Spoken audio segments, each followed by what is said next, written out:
Hello everyone, welcome to my another video. এর আগের যে রোতাং পাসের ভিডিওটা পোস্ট করেছিলাম সেটাই কিন্তু তোমরা অনেক ভালোবাসা দিয়েছো, সেই জন্য কিন্তু আমি এই ভিডিওটা আবার নিয়ে চলে এসেছি, যেই ভিডিওতে আমি রোতাং পাস সম্বন্ধে বিস্তারিত কিছু তথ্য দেব, যেইগুলো নিয়ে কিন্তু তোমাদের অনেকের মনেই কোশ্চেন থেকে থাকে। তো যাই হোক, তোমরা অনেকেই জানো যে রোতাং পাস হচ্ছে একদম মানালির কাছাকাছি খুব একটা জনপ্রিয় জায়গা। আর এই রোতাং পাস হলো মানালি থেকে প্রায় 51 কিলোমিটার দূরে হিমালয়ের পূর্ব পীরপঞ্জাল রেঞ্জের একটা উচ্চ পর্বত গিরিপথ। এটা কিন্তু কুল্লু উপত্যকাকে ভারতের হিমাচল প্রদেশের যে লাহুল আর স্পিতি উপত্যকার সাথে যুক্ত করেছে। রোতাং পাস কেন বিখ্যাত? এই রোতাং পাসের কিন্তু পাশেই হিমবাহ চূড়া, লাহুল উপত্যকা এবং চন্দ্রা নদীর যে সুন্দর দর্শনীয় স্থান রয়েছে সেগুলোর জন্য কিন্তু এই রোতাং পাস আরও বেশি বিখ্যাত হয়ে উঠেছে। এই রোতাং থেকে গিপানের যমজ চূড়াটাও দেখা যায়।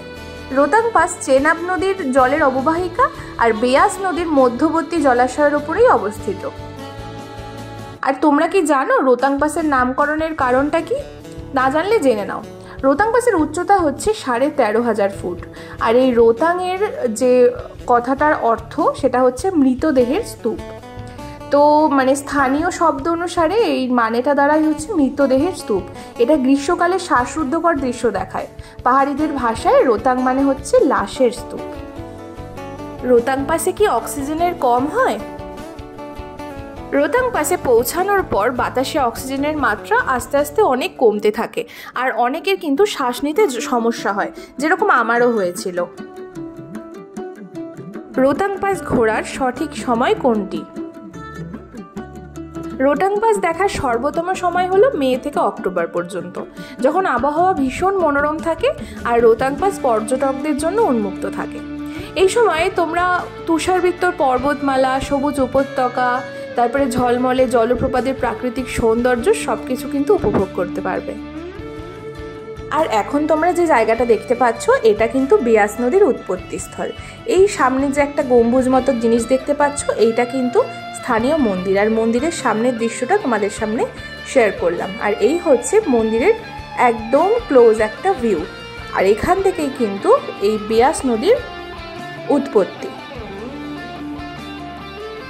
রোতাং পাস কোন কোন মাসে বন্ধ থাকে? খুব ভারী তুষারপাতের কারণে কিন্তু রোতাং পাস নভেম্বর থেকে এপ্রিল পর্যন্ত বন্ধ থাকে। তোমরা যখনই আসতে চাইবে রোতাং পাসে, তোমরা কিন্তু আগে থেকে খোঁজ খবর নিয়ে তবেই কিন্তু মানালিতে আসবে, না হলে কিন্তু একটা আশা নিয়ে আসবে যে রোতাং পাস ভিজিট করবে, তারপরে কিন্তু তোমরা আসতে পারবে না যদি রাস্তা বন্ধ থাকে। তাই জন্য আগে থেকেই খোঁজ খবর নিয়ে নেবে, তারপরেই কিন্তু তোমরা রোতাং পাসে আসার জন্য রওনা হবে। ওই দূরে দেখো, ওইখানটা হালকা হালকা বরফ দেখা যাচ্ছে। আমি কিন্তু জুলাই মাসে এসেছি, তাও কিন্তু ওইখানে হালকা হালকা বরফ আমি দেখতে পেয়েছি। সামনেটাই যদিও ছিল না, কিন্তু ওইখানে কিন্তু হালকা আছে। আর চারিদিকের দৃশ্যটা তোমরা দেখতেই পাচ্ছ। জুলাইয়ের ফার্স্ট উইকে কিন্তু তোমরা এরকম দৃশ্য দেখতে পাবে। তো যাই হোক, আজকের ভিডিও এই পর্যন্তই।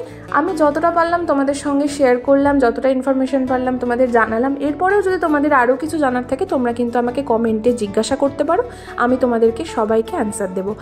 আর আগের যে ট্রাভেলের ভিডিওগুলো আমি পোস্ট করেছি সেগুলো যদি তোমরা না দেখে থাকো, তোমরা কিন্তু অবশ্যই গিয়ে একবার করে দেখে নাও ভিডিওগুলো। সেগুলোতে কিন্তু অনেক ইনফরমেশন পেয়ে যাবে তোমরা। দেখা হচ্ছে পরের ভিডিওতে। আজকের মতো টাটা।